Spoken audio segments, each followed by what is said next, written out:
Welcome into the Boardroom Podcast. I'm Ward 6 Alderman Ben Piper. Ward 4 Alderman Chad Wicker. Wow. What? Let me tell you what. It has been a rough last few days in the city of Hernando. That's right. I'm so glad that we were able to overcome, I guess that's the right word. We were able to survive an EF1 tornado in the city of Hernando. That's right. Without any serious injuries, no fatalities, just definitely, God's protection over our little city and our people. Well, Ben, I don't know how you were, but, we went to bed Sunday night not expecting that. Right. And really I didn't know it was going to storm like that. And no. My wife woke me up with her phone making this does yours make that mine noise does like that? Yeah. And it kind of sounds like dial-up. I said, turn your alarm off. What are you doing? She's like, a tornado's coming. So, and we got up and I lost a trampoline and a shed and several trees in my neighborhood. But we were very fortunate. There was just a lot of property damage, no loss of life. Ben, we were out that night surveying damage, and you had a tricky time getting out of your subdivision. It was tough getting out of my side of town, and we've later found out that. That was the path of the tornado. Right there, it was just a few blocks from the house, right there on in that Thousand Oaks, just south of Bright Road, which absolutely that was the moment that, we got the alarm on, and I flipped on the news real quick, and they said, if you're in this Hernando Bright Road area, head for cover. And I was like, well, God, that's right up the road from us. We better get where we need to get to. But we did not have a lot of advance notice, which was definitely, I think, probably the thing that caught most people by surprise is that no one thought. Yeah. You might have thought there might have been some rain coming, but not what we experienced. So, well, it's no secret. I have one of my good friends, Dane Chamberlain with Energy. I was on the phone with him quite a bit Monday and Tuesday, and those guys didn't realize that level of storm was coming through, and that's why it took them a little while to get mobilized up here, because they typically have people on standby. And so, but I will say, once they got people in the area about Monday afternoon, it really. Yeah, started taking. I think you shared on your Facebook the picture of the two different maps of outages day apart or whatever. I want to say last night. I looked it up last night. In all of DeSoto County, there's only about 500 customers without power. And our poor Ward 4 Alderman or Alderwoman Beth was the last one to get. I think her street was the last street in Hernando to get power. She lives over there off O'Hare in the back of that subdivision, and I think they were on just one little circuit that was. Had a broken line and couldn't get back up. But I think she finally got power, from what I understand, yesterday afternoon. So, but I think there's still 800 so people in the county out of power. Is that right? Yeah, I think when I looked at it last night on the energy outage map, I think it was about a little between 500 and 600 people. Okay. 500 and 600 customers. Another classmate of mine, Chad Gatewood, lives out in Eudora. And he's still without power as of right now. So yeah, when I was looking at it, it definitely looked like it was folks that were in the county more so than the city. I think Paris Cove inside the city still didn't have power. Yeah, that's if people know Taylor Phillips, his house took a direct hit from a tree, and so I would think they probably are without power there. Yeah. So Northview right there had a lot of damage. The road was closed. So the big thing now that people need to know, if you're listening to this, this is something that has come along here now that trash pickup and some of these other things are going. We've got our knuckle boom trucks going around and picking up debris. Do not bag your debris. A lot of the debris is having to go to either a burn pit or, and so we don't need plastic bags included there. Just get the limbs, get the leaves to the road. Obviously, if it's an enormous tree or something extremely heavy, the city may need some, additional resources to help out with that. But the limbs that are 3 or 4 inches wide and 6 feet long, get those to the road. Well, let's get those cleaned up. Ben, you've probably had these same questions. People want to know what the city is responsible for, what the property owner is responsible for. So basically, the city covers anything in the right of way, anything in the streets that they can. And now, if you have a huge tree that you may need some help with, we could provide some assistance. But that's typically what the city does. And we declared a local state of emergency actually about midnight that night with a special board meeting, and then I think the county declared one that Monday morning, and now we're waiting for the state to do an assessment and declare a state of emergency. But from what I understand, it may not be enough damage to meet their criteria. So we're still waiting to do that. So if you have any property damage, please, I think the city has shared the MEMA website on Facebook, and report your damage to MEMA, because if we can start getting some state money to help cover some of those costs, would be beneficial to us as a city. Yeah, and sometimes it takes a minute to really fully assess. And my understanding is they're out in the field, doing assessments now. So yeah, with your home, I mean, sometimes it can be that there's a limb that came loose, and you may not even see it in one part of your roof that you're not looking at, and it's impaled part of your roof, and you don't even necessarily really notice it unless you do that check, or definitely check your fence line. There's probably I think one of my fence posts I noticed is jacked up, and going to have to get it removed and replaced, and we'll definitely take care of that. But also the other thing that's really important to know in these situations, I'm sure people have already had this happen. I've had a couple of them, that have left stuff at my house. There's, companies that come door knocking. Yeah. I will fix your roof. Don't worry about it. We're going to fix this. We're going to fix this. Check into them. Don't, That's right. For sure, do your homework on these folks. Some of them are from other states. They're just here. And when you can, I would suggest using a local company if you can. Yeah. I know they're probably swamped, but if you can use a local company to just do your homework on it, because sometimes I think your insurance company may or may not, be willing to work with these folks, or there's all different other kind of things that can come into play. So the insurance companies as well are just there. I know they're all swamped right now with claims and everything else. I would not want to be an adjuster right now. But yeah, so and one thing I want to probably, we'll move on to the next, but our first responders, our fire, police, public works people, they have done a fantastic job getting out there and putting themselves in harm's way to get that stuff cleaned up, and the businesses coming together. I think I think the website, the Facebook page has shared various businesses donating food. I think I hate to mention one because I can't remember them all. It's been several, and I know, like, I'll say just Whataburger donate like 100 meals to the Gale Center the other night. So AWG, Pallet of Water, Juniors fed Public Works, and I know we just said we weren't going to name them all, but we can't. I mean, if we left somebody out, I know there's a Baptist recovery group that has set up shop at Victory Baptist Church. I think the crew of Hernando has sent some guys out to folks that need help, and there's been people, whether they're elected officials or they're just people that are, just good Samaritans with chainsaws out there helping folks.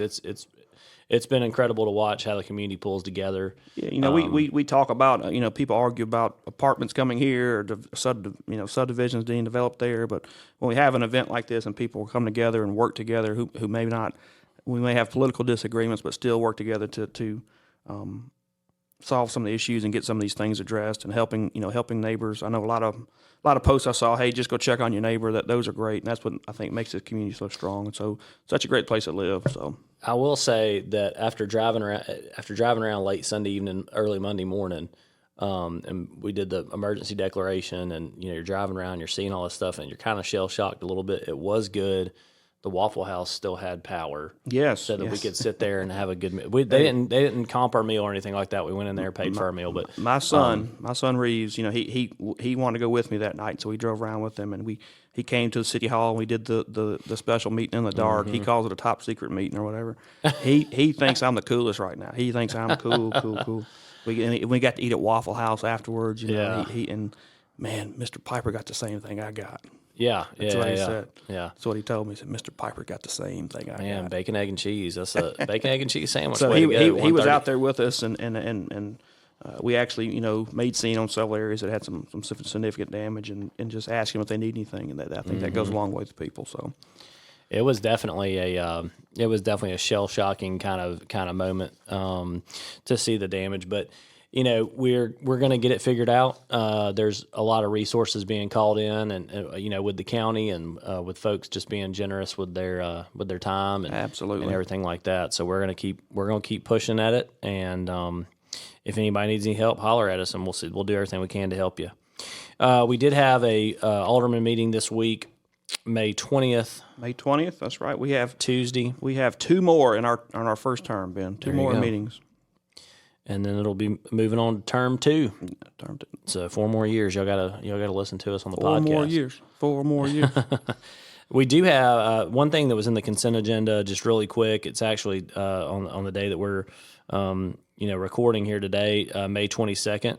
Today's the 22nd, right? I hope so. 'Cause I plan to go there a little later. There you go. Renee Triplet Day. She is retiring as a leader in Hernando's education as the principal for Hernando Elementary School since I think 2009. Yeah. I'll tell you the backstory on that real quick. Okay. I had it when I 8th grade. I had an English teacher named Miss Jennifer Boer. Okay. And when we always kind of kept in touch or whatever. And so a couple of years ago, she retired, and the school reached out to me and said, "Hey, would you come speak at her retirement?" I said, "Well, how about we do a proclamation declaring that day Jennifer Boer Day?" Okay. Well, one of Jennifer's son, Sam, married Renee Triplet's daughter. So she was there, and she's like, "When I retire, Chad, I want a Renee Triplet Day." And so that's where all that came from. So she does know this. This is a surprise. So unless she's one of our loyal listeners, she's not going to know until we give this to her. Well, don't upload it. Don't upload it until after you go. But that's where that came from. So yeah, and that's fun to do stuff like that. So absolutely. She's been teaching in education for 30 years. So. I think out of the 16 years that she was at Hernando Elementary, she had both my kids went through there. She had a Piper child there, probably 7 of the 16 years. So she's put her time in. But yeah, so congratulations, Ms. Triplet. We appreciate everything you've done for the kids in Hernando. We had some things that are more just kind of the run of the mill items, and then we had a rezoning at the northeast corner of McInville on I-269 at 68 acres, just south of the high school, on the east side of McInville there. So yeah, that was kind of the bulk of the meeting, the discussion about that particular development. It was, and I had several people ask me about it. Is there are there condos in there? Is there any? There's no residences at all in there. They do have about 20 uses, 22 uses, I think, that are listed out for commercial use. Things like bakeries and retail shops and Chick-fil-A. There's several. Yeah, Chick-fil-A potentially, I guess, could go there. It's a good example. Restaurants, so there's things like that in there, and they do have it does have the possibility of a hotel locating there, which I brought that. Yeah, that was probably the biggest discussion piece. If you can go into that, Ben, to explain what I brought that up just as like a, do we want to have a hotel that close to our high school or multiple hotels? There's no maximum number of hotels in here, so we put it as a conditional use, and that was kind of a good bit of the conversation there. Mainly just because I didn't know exactly what their intention was. They definitely responded with they had one hotel vendor that they felt pretty strongly about. And so I don't know if it will just be that one or it may just be a couple. I don't think they're going to have several. And so, that kind of answered that question. Additionally, I think some of that conversation went around like, well, why would that be bad to have near a high school? Certainly it would be great to have visiting teams stay there and, when they have whatever kind of games one thing I was considering is you also have the school, but you also have the interstate coming through there. Right. Which, it's a good, like South Haven has baseball tournaments, things like that. The field house has basketball tournaments, and that would probably be the first correct place to stay.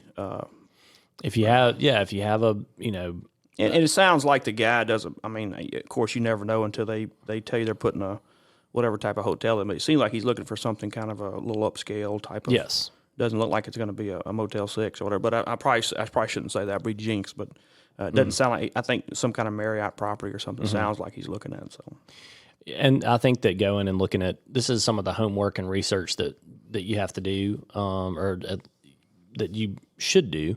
I think in our position is look at other developments that these companies have done, and one of them is right off Sisk Avenue, Highway 7 in Oxford Commons over there, and it's very nicely put together. It's a little different because it's a college town, so there's a little bit different focus, but the buildings are all nice and they're all kind of standalones. Well, I think that's one point we probably mentioned on the show is that when they come to the planning meeting or the board of aldermen meeting, that's not the first time Right. there's a lot of behind the scenes. I know you and the mayor met with these guys, I think maybe multiple times about what type of development there, the quality of the development.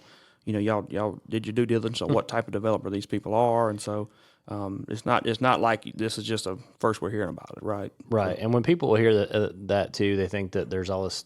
There is a lot of discussion, and there was things that I told them, well, I don't really think that would be a good idea, and then they still put it in the the packet that we had in front of us. One of them was, mini warehouses or storage units, and we took it out. I told them we were going to be taking it out, and they put it in there, which is fine. I get it. Do you find it hilarious how the terms change when they're trying to to put something into a development? So I was like, what is a mini warehouse? Yeah. And Austin's like a storage unit.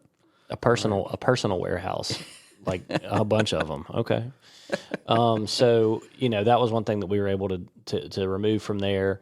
Obviously there is quite a bit of concern over, CBD, vape shops and cannabis, medical marijuana dispensaries, that sort of thing. So there is a footage, Square footage, I think, is 1,000 feet from the proximity school. from a school. So there's no worry there, I guess, with the medical marijuana dispensaries. But our planning department is currently writing definitions for CBD and vape shops, so that those can be excluded from uses. Ben, I don't want to like this potentially do breaking news, but I think there's going to be something coming down the pike fairly soon to address some of that. So we're a little too early to break it out, but there's going to be something, I think, to address that. And also there's been some chatter. What's it, Kratom or whatever? There's going to be some stuff. I think stuff coming to. That's bad stuff. To take care of that. So that ultimately stay tuned on that issue. So ultimately, the development was passed unanimously. Without the conditional use for warehouses, they are allowed to have a hotel. Yeah. But they have to meet our design standards, and this is just a preliminary, so they'll have to come back when they get ready to do the preliminary plat. That's right, and we'll see exactly what we're looking at. So. And there's design review and all other. And I think if I remember right, Ben, the guy was saying he wants 3 commitments before he actually moves forward to development. I think they had been negotiating with a couple of people, but they haven't got there yet. And then they'll have two road entrances. So there'll be 2 roads that have curb cuts onto McInville, but none of the commercials. So you won't be turning into the hotel you from won't be turning directly McInville. into it. So you have to go into that. It's kind of self-contained back in there. Yeah. If you're familiar with the Nesbitt Industrial Park, it's located kind of close to Winningham Estates and the Gin up there. Yes. I think it'd be very similar. It'd just be probably different kinds of businesses. Yes. But Ben's promised everyone that's where the Chick-fil-A is going. So it's just listen. If we can get one there, that would be great.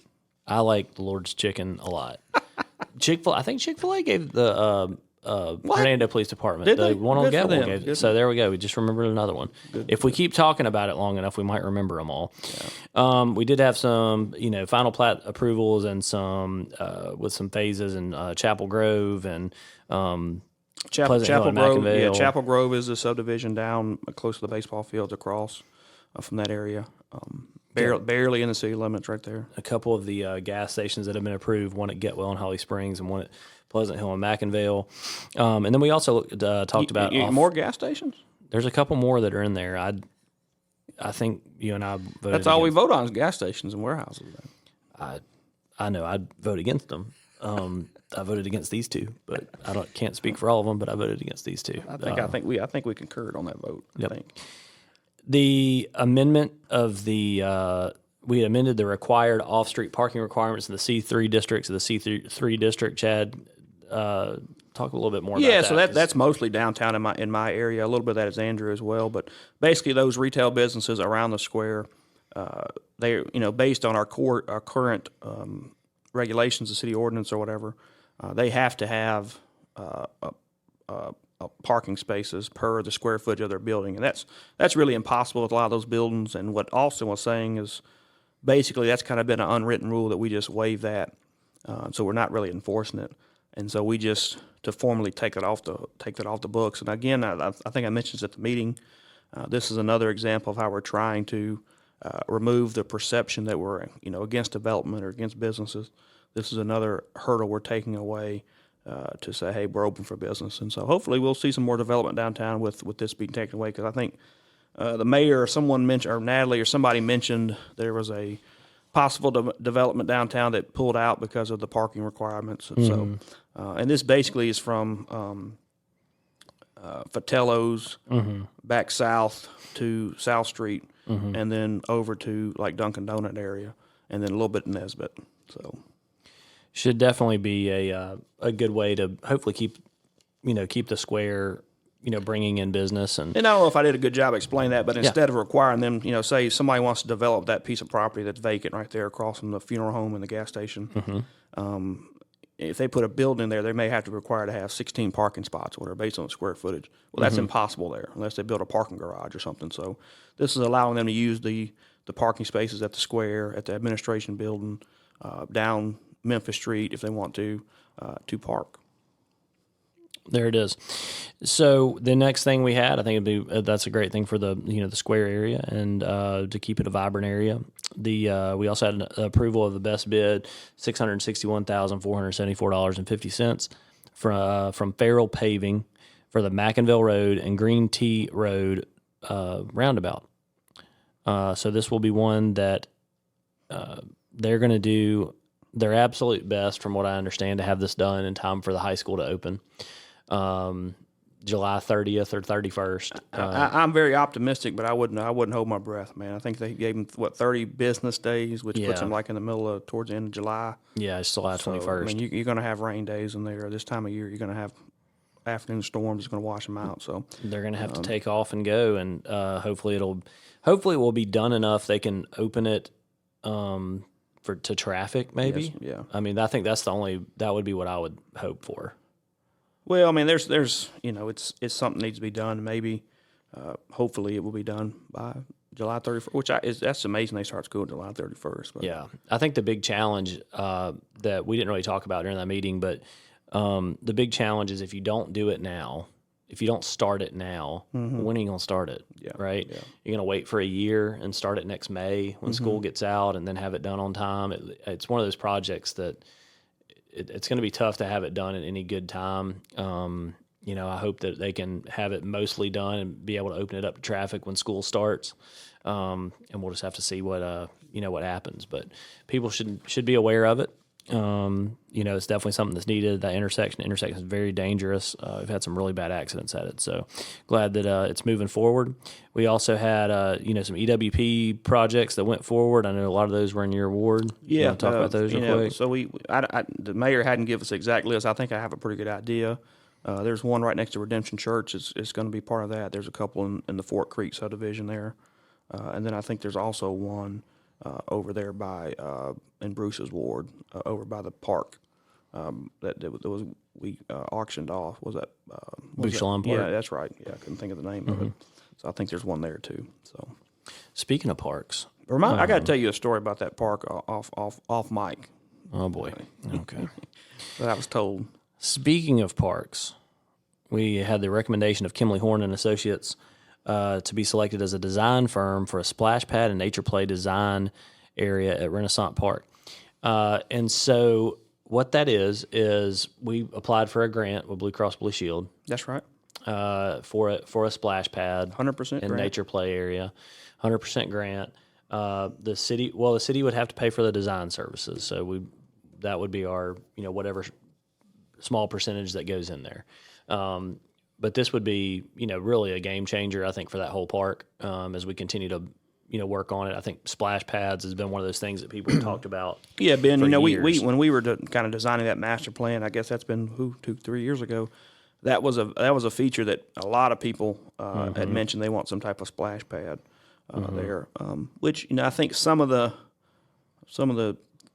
excitement about that may be diminished when the YMCA opens that pool in Lazy River up in Nesbitt area or by the high school. So, but again, it's a good you can have you play your baseball game and the little kid can be over in the splash pad or whatever.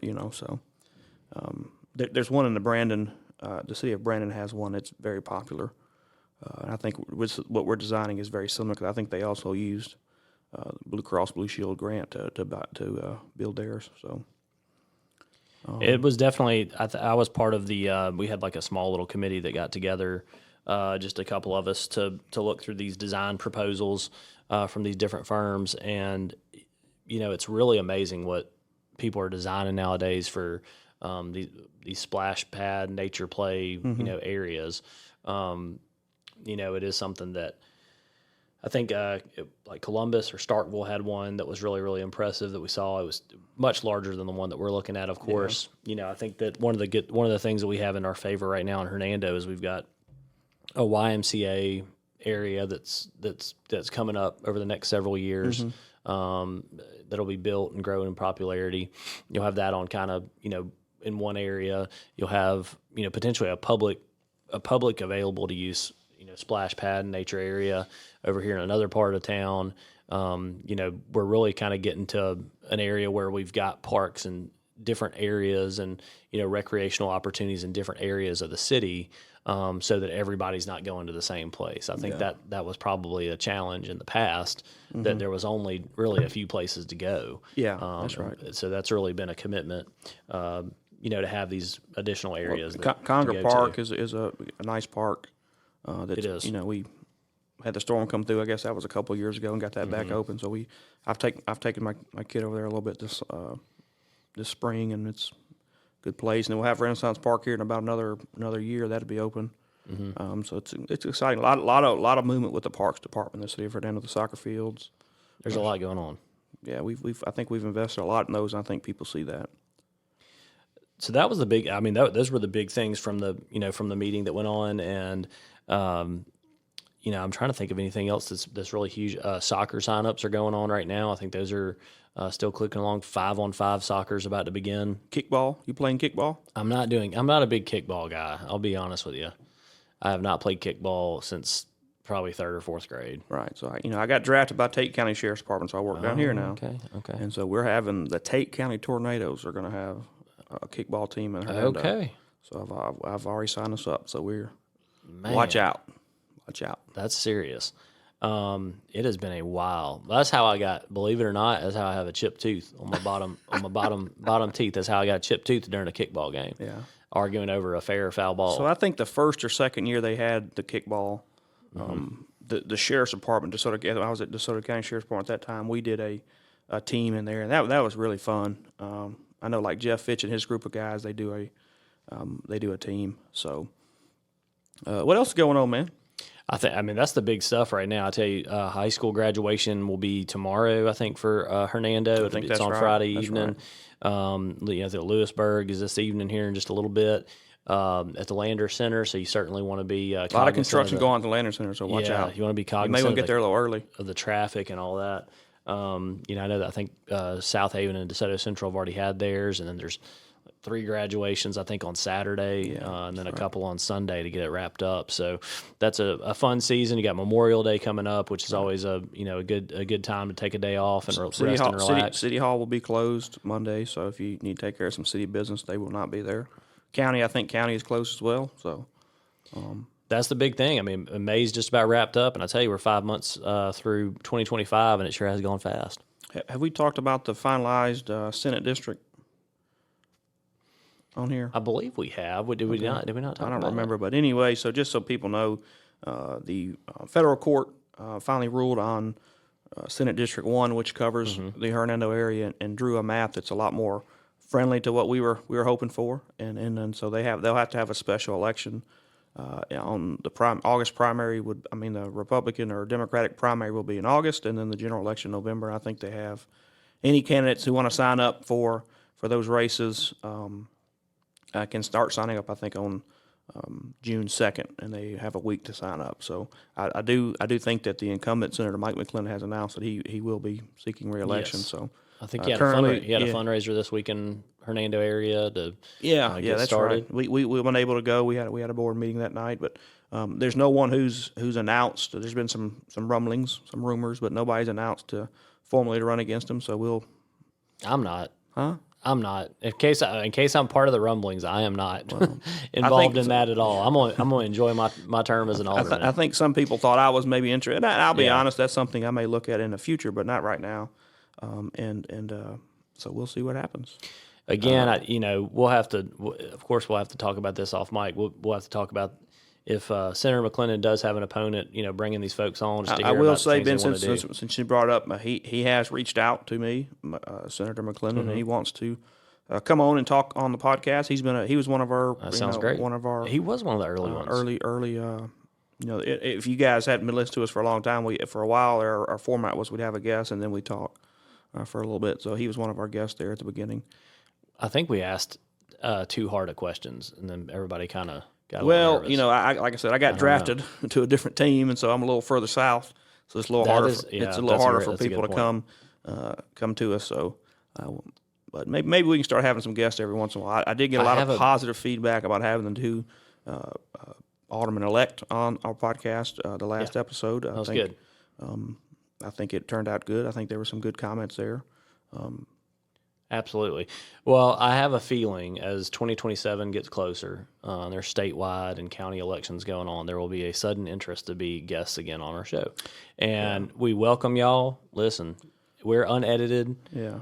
It's unfiltered. Like what we record is basically what goes out to y'all. We don't do a bunch of double takes. We don't at all. You can probably tell. If you can't, you should listen harder. So I did get a comment or critique, is I guess at the last episode at the end when we were playing our little music. I play it off my iPad or whatever, and I got a text message right then, so it kind of dinged. So the people heard the ding in the music playing. So, but I think that we're raw, director's cut, you could say. Yeah, absolutely, absolutely. Director's cut. Absolutely. I don't know about you. I think we both enjoy this. Coming on here and giving our side of things and just trying to be transparent. That's how it all started. That was the nucleus of this whole podcast. And we get 350, 400 downloads, so that's not bad. So and Ben keeps all the money. I don't get to keep any money off. Here we go. There is no money, but we keep the same amount at zero. But we do. But the goal with this was really just to, when we have Board of Alderman meetings that last 3-4 hours, we're able to summarize them in 30 or 40 minutes because we know people are busy. Podcasts have become something that become increasingly popular. And we'll continue to do them as long as we're in office, and maybe even after we're in office. Who knows? There goes his phone again. Yep. So we will continue to serve you guys. We appreciate y'all listening. Stay safe out there. If you're cleaning up, do the very best you can to clean up safely. Keep it going. And keep on going. If you need anything, y'all holler at us. But for now, I'm Ward 6 Alderman Ben Piper. I'm Ward 4 Alderman Chad Wicker. Thanks for listening. Everybody's waiting on a